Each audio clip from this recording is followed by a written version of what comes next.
여러분 안녕하세요. 13주 강의를 시작하겠습니다. 저희들이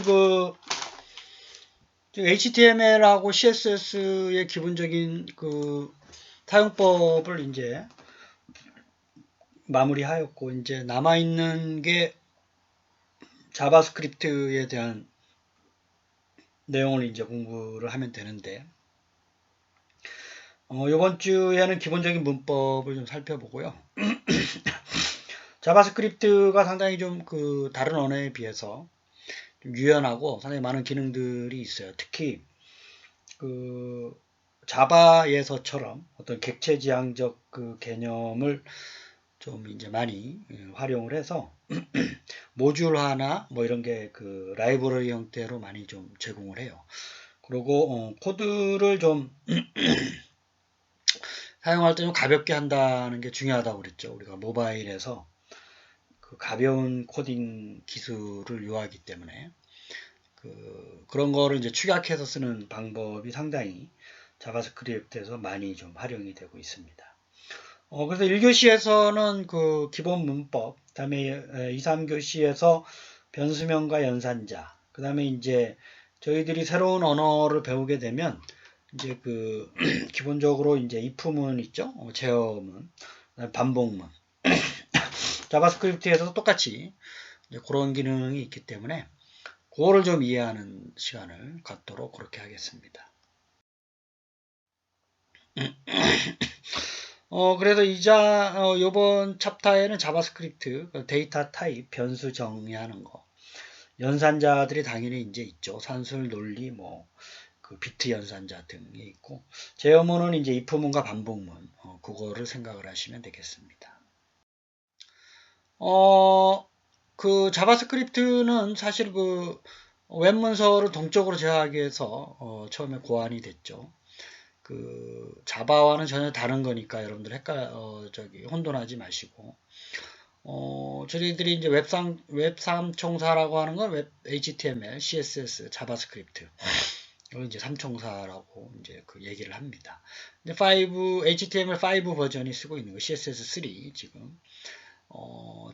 자바스크립트는 이제 새로운 어떠한 기능들이 자꾸 추가되면서 웹에서 그냥 이제 컴파일 없이 사용되는 언어예요. 그러니까 HTML은 전체적인 모델을 잡는 거고, CSS는 여러분들이 이제 저희들 이제 살펴봤지만 좀 디자인과 관련된 거죠. 뷰. 자바스크립트는 이제 컨트롤을 담당하는 거예요. 제어. 그래서 HTML과 CSS는 기본적인 걸 배웠고, 남아있는 시간 동안 저희들이 자바스크립트를 배우면 기본적인 웹사이트의 코드를 보는 방법하고 여러분들이 이제 활용을 해서 다양한 웹사이트의 동적 제어와 뷰와 모델링을 할 수 있는 그런 거를 배우게 되는 것입니다. 자바스크립트를 배우면 알겠지만 이제 다양한 동적인 요소를 추가하고 삭제하고 스타일 변경을 또 동적으로 할 수가 있고요. 그 다음에 사용자와의 상호작용을 이제 요 자바스크립트가 담당을 해요. 뭐뭐 할 때 뭐뭐 해라. 그렇죠? 그래서 사용자가 다양한 웹에 대한 기능의 반응에 대해서 반응 상호작용을 할 수 있도록 하고 유효성 검증 기능도 있고요. 다양한 이벤트에 대한 스크립트를 실행하고 저희들이 자바스크립트에서는 스크립트라는 태그 언어를 이제 써야 돼요. HTML에서 이따가 보면. 그 다음에 이제 웹브라우저를 제어하거나 쿠키 등을 설정하고 조회할 때 쓸 수 있고, 그 다음에 통신도 굉장히 가능해요. 통신 관련된 모듈이 많이 이제 제공이 되기 때문에, 요걸 이제 에이싱크로너스 자바스크립트 앤드 XML이라 그래서 AJAX 기술이라고 그래요. 그래서 요거를 이용해서 웹서버와 통신할 때 다양하게 또 자바스크립트에서 jQuery라는 모듈을 활용을 해가지고 여러 가지 통신 기능을 또 구현할 수가 있습니다.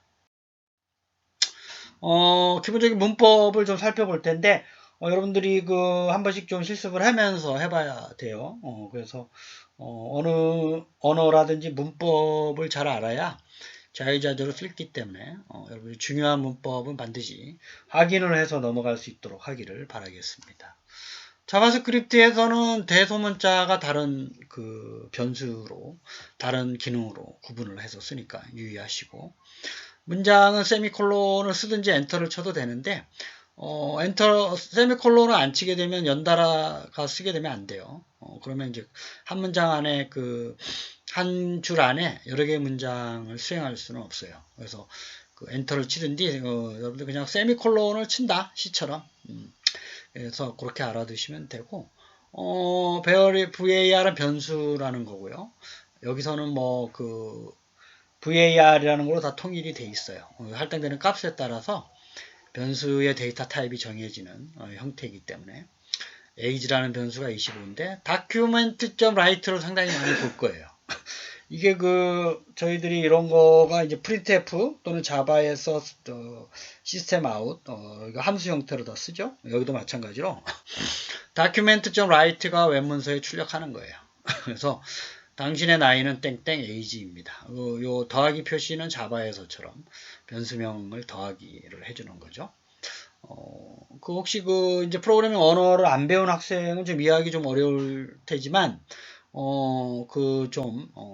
C나 자바를 배웠었던 학생은 이제 좀 익숙할 수가 있는데, 처음 프로그래밍 언어를 접하는 학생이 혹시 있으면, 이걸 반드시 숙지하셔서 한 번씩 연습을 좀 해봐야 이해를 좀 할 수가 있을 거예요. 저의 설명하고, 요 내용하고, 그래서 요 세미콜론을 친다는 거, 세미콜론을 이렇게 쓰게 되면 한 줄에 쓸 수가 있어요. 세미콜론을 안 쓰면 저희들이 이제 자바스크립트도 에러는 안 나지만 원하는 결과를 나타내질 않아요. 그렇죠? 그 다음에 큰 따옴표와 작은 따옴표는 순서에 상관없지만 어떤 중첩된 안에 있는 관계들에서는 일관성이 있게 써야 돼요. 예를 들면 첫 번째 예제를 보면 div 스타일은 컬러 레드가 안에 작은 따옴표가 이렇게 하나로 묶여 있죠. 밖에 이제 큰 따옴표가 이렇게 중첩해서 연결이 돼 있어요. 밑에 있는 것처럼 이제 작은 따옴표로 밖에 쓰게 되면 큰 따옴표 여기 안에가 또 일관성이 있게 돼야 되고, 잘못된 예처럼 이렇게 혼동해서 쓰면 안 돼요. 작은 따옴표로 이렇게 하게 되면 어디서 어디까지가 하나의 코드인지를 해석하기 힘들잖아요. 그래서 작은 따옴표와 큰 따옴표는 일관성 있게 중첩된 구조로 쓰셔야 된다. 그걸 유념해서 이해하시기를 바라겠습니다. 자바스크립트 코드는 저희들이 헤드나 바디에 아무데나 들어갈 수가 있어요. 둘 다. 보통 CSS에서는 헤드에서 클래스 정의하고 아이디 정의하고 밑에서 불러서 쓰는 형태였죠. 자바스크립트는 헤드나 바디에 이제 이렇게 쓸 수가 있어요. 그래서 스크립트라는 태그 언어로 써야 되고 슬래시 스크립트로 끝나요. 요 안에는 자바스크립트 코드이다 라고 사전에 정의를 해서 쓰는 거고, 메타 캐릭터 셋은 저희들이 유니코드 방법을 말씀을 드렸죠. UTF-8은 이제 사용되는 인코딩 방법이 원래 이제 1바이트나 4바이트까지 유연하게 하는 건데, 보통 유니코드 이러면 4바이트 이렇게 이해를 하시면 되고, 전 세계 모든 언어나 특수문자, 숫자를 다 커버하기 위해서 쓰는 이제 암호화 인코딩 방법이다. 암호화가 아니라 인코딩. 0과 1로 바꿔주는 캐릭터 셋을 이렇게 써주는 거예요. 메타 캐릭터 셋은 땡땡 UTF-8. 그 다음에 타이틀은 이제 문서 제목이고요. 스크립트는 이제 여기서부터 요까지가 자바스크립트로구나. 헤드에 정의가 돼 있고, 바디에 또 스크립트에서 스크립트. 헤드 먼저 수행을 하죠. 항상 헤드 거 먼저 수행하고 바디 거 수행하고 이렇게 됩니다. 프로그램의 순서적인 개념은 여기도 적용이 돼요.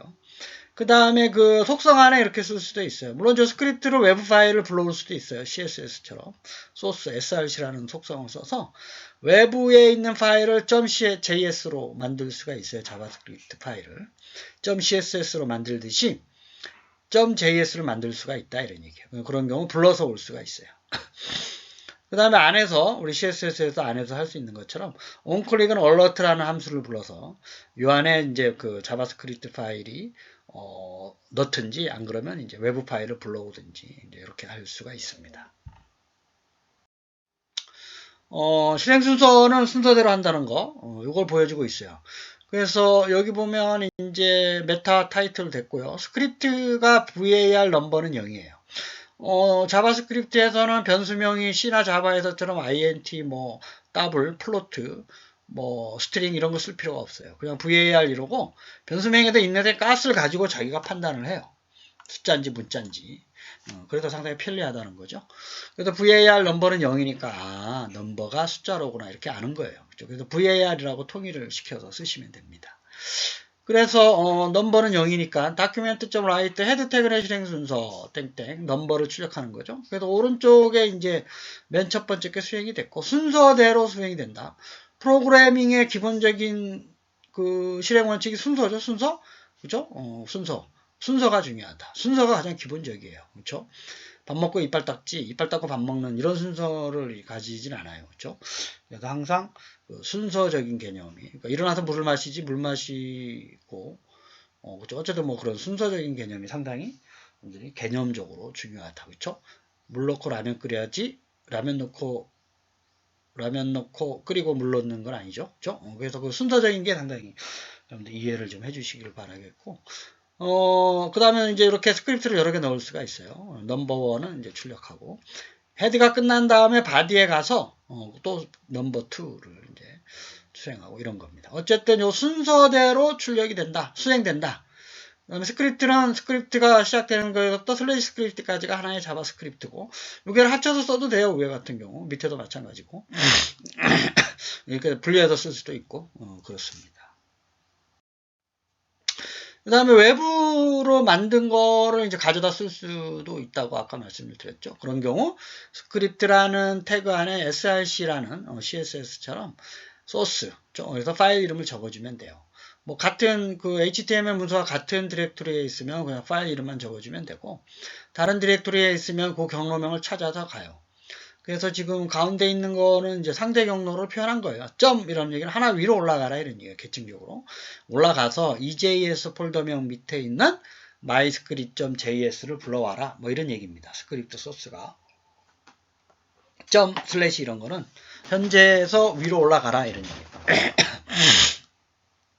그 다음에 세 번째는 이렇게 이제 서버에 있는 걸 불러올 수도 있어요. 이게 이제 절대 경로로 이제 하는 건데 한빛.co.kr 홈페이지에 가서 JS 파일 폴더 밑에 있는 myscript.js 파일을 불러와라 이런 얘기. 그래서 내가 만든 자바스크립트 파일을 공유할 수가 있어요. 이렇게 여러 그 웹사이트 제작하는 사람들끼리. 그래서 자바스크립트 파일의 확장자는 JS다라는 거 잊지 마시고 파일명은 뭐 여러분들이 영어로 편하게 지으시면 됩니다. 그래서 외부에서 작성하게 되면 분리해서 관리할 수 있다는 거죠. CSS를 분리해서 만들 때 장점하고 비슷합니다. 관리 유지 보수 디버깅하고 싶고 보안성과 안전성을 높일 수 있죠. JS에 대해서 보안성과 안전성을 높일 수가 있습니다. 이제 외부로 만든 걸 한번 보는 거예요. 그 위에 거는 ejs.js라는 파일을 만들었어요. 그래서 여기서는 이제 뭐 스크립트라고 쓸 필요는 없죠. 그냥 자바스크립트 코드를 쓰면 되는 거니까. 이렇게 슬래시 별표 슬래시는 이제 코멘트 문이니까 여러분들이 코멘트 문은 뭐 어디든지 다 있죠. 이렇게 쓰는 거예요. age는 23 숫자니까 div 스타일 요 안에 이제 그 저희들이 배웠던 html이나 css 태그들을 다 쓸 수가 있는 겁니다. 컬러는 레드고 폰트 사이즈는 24. 그래서 외부 자바스크립트 파일이 출력이 되고 당신의 나이는 변수 age입니다. 이런 거예요. 그래서 요거는 이제 JS로 파일로 만들어 놓고 02 언더바 js.html 파일 이렇게 만들었죠. 그래서 그 뭐 다큐멘트 타입은 HTML 이런 거는 이제 여러분들이 이제 아실 거고 메타 캐릭터 셋 스크립트 소스는 땡땡 점 하나 위로 올라가서 EJS 폴더 밑에 있는 EJS.js를 불러와라 이런 얘기입니다. 그렇죠? 그래서 이렇게 불러오는 순간 걔한테 가겠죠. 그러고서 위에 있는 걸 수행을 하는 거예요. 외부 자바스크립트 파일 당신의 나이는 24입니다. 그렇죠? 부르면 얘를 수행한다는 얘기예요. 그렇죠? 그 파일을 가서 수행하고 와서 다시 헤드로 와서 바디로 가는 거죠. 그래서 요거는 또 내부를 또 포함하고 있어요. 내부 버튼을 클릭했을 때 외부 자바스크립트 파일이 수행되게끔 요걸 누르면 이제 그 위에 ejs.js 파일이 수행이 되게끔 하는 거예요. 그렇죠? 버튼을 클릭했을 때 외부 자바스크립트 파일이 수행되게끔 이렇게 만들 수가 있습니다. 이게 이제 사용자와의 동작을 이제 적용한 사례죠. 그다음에 이제 이렇게 만들어 놓게 되면 여러 가지 이제 home.html에서 뭐 이게 EJS1에서 EJS5까지 JS 파일이 있다고 가정을 하면 home.html은 1, 2, 3, 4.js를 불러서 쓰는 거고요. menu.html은 3, 4, 3, 5만 불러서 이렇게 쓸 수도 있어요. 아까 스크립트 소스로 다 불러오게 되면 그 다음에 이제 이렇게 중첩돼서 스크립트 안에서 다른 스크립트 파일을 또 불러올 수가 있어요. 그렇죠? 그 외제를 한번 살펴보도록 하겠습니다. 이제 위에 거는 EJS 1.js, 그 다음에 2.js, 3.js, 다 서로 다른 파일이에요. 그 다음에 HTML 파일이 있고요. 스크립트 소스가 EJS 1.js니까 EJS 1.js를 찾아가요. 이 경로명은 상대 경로명으로 쓴 거니까 위에 올라가서 EJS.1을 출력을 하고요. 그 다음에 여기에 컬러가 빨간색이고 24픽셀로 출력을 하죠. 그 다음에 헤드가 끝났고 바디에 와서 두 번째 EJS 2.js를 불렀죠. 그래서 출력을 하고 요거는 이제 파란색으로 블루 이제 20픽셀로 출력을 하고 그 다음에 이제 돌아와서 다시 봤더니 3.js를 불렀잖아요. EJS 3.js 위로 올라가서 요거는 그린색의 16픽셀 이렇게 출력을 합니다. 아시겠죠? 그러니까 기존에 이제 JS1. EJS1.js, 2.js, 3.js를 별도의 파일로 만들어 놓고 HTML 파일 안에서 불러오는 순서대로 그거를 수행을 해요. 아까처럼 내부 버튼을 클릭했을 때 수행되게끔 할 수도 있고요. 이제 그 두 가지 방법으로 여러분들이 수행을 하시면 됩니다. 그 다음에 내부에서 내부를 부르는 방법에 대한 예제예요. 그러니까 위에 있는 것처럼 njs1, njs2, njs3.js 파일을 별도로 이제 만들었죠. 그 다음에 이제 헤드를 봤더니 그 헤드에는 스크립트가 없고 바디를 봤더니 njs1.js를 먼저 불러요. 그럼 거기로 가요. 그 위로 가볼까요? 그 위로 가면 njs1.js가 출력이 됐죠.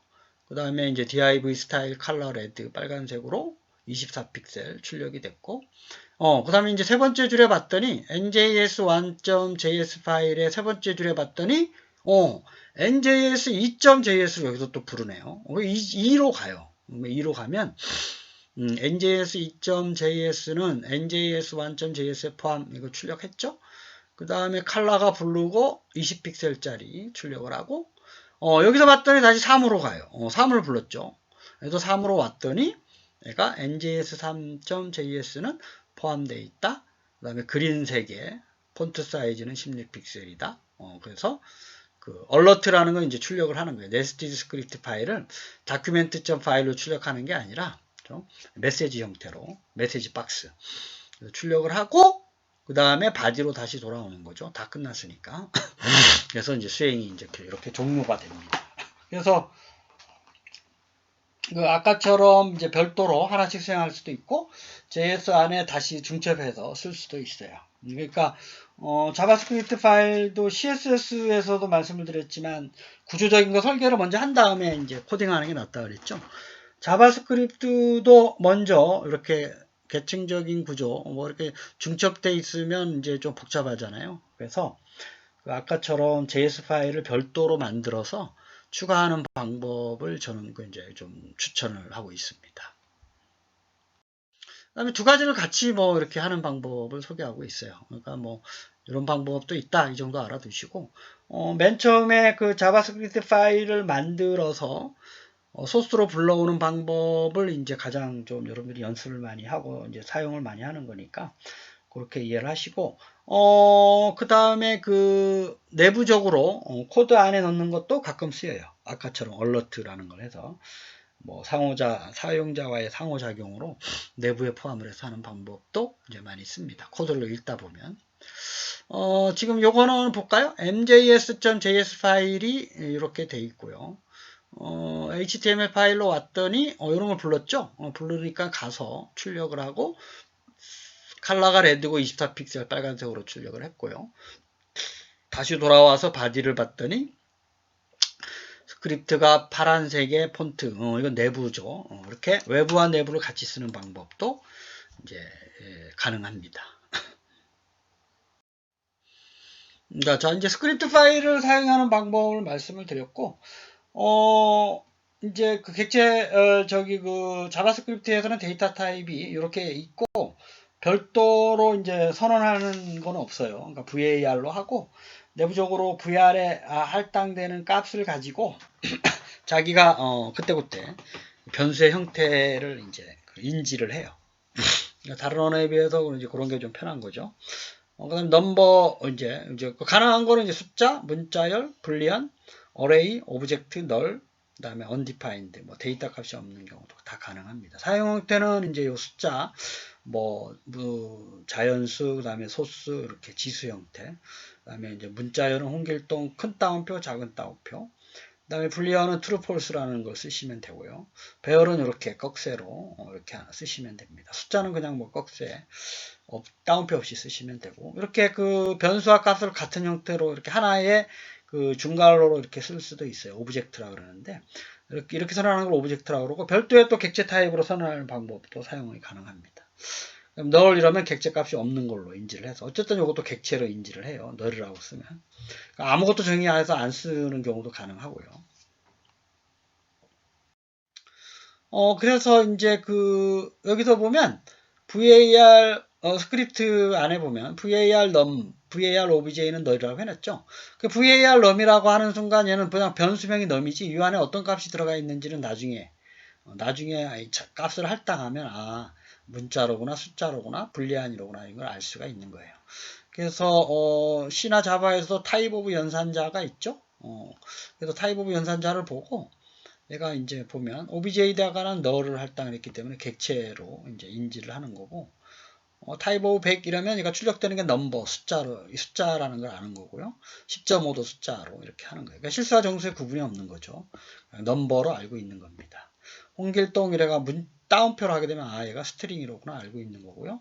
타입 오브 true 이러면 true라는 거를 변수명으로 쓸 수는 없어요. 그러니까 이건 불리한으로 하는 거야. 참. 그 다음에 타입 오브 1, 2, 3 이러면 객체. 여기서 배열은 다 객체로 인지를 합니다. 자바스크립트에서는. 1, 2, 3이라는 숫자가 이제 네임은 홍길동, 에이지는 20. 요 안에 홍길동은 뭐 작은 따옴표 해도 되고 큰 따옴표 해도 되고 하나의 객체로 또 인지를 하는 거고요. NUM이라는 거 선언 안 해놨잖아요. 위에서 undefined로 이제 알고 있는 거고 OBJ의 널은 이제 널이라는 거를 오브젝트로 얘가 인지를 하는 거예요. 그래서 var만 썼지 저희들이 뭐 넘버나 스트링이라고 변수명에 쓰진 않았잖아요. 그래서 이제 C나 자바처럼 그렇게 할 필요가 없어요. 그냥 var이라고 하고 입력되는 값의 초기값 이거 바꿔서 쓰면 또 숫자였다가 문자였다가 자유자재로 내가 이제 쓸 수가 있습니다.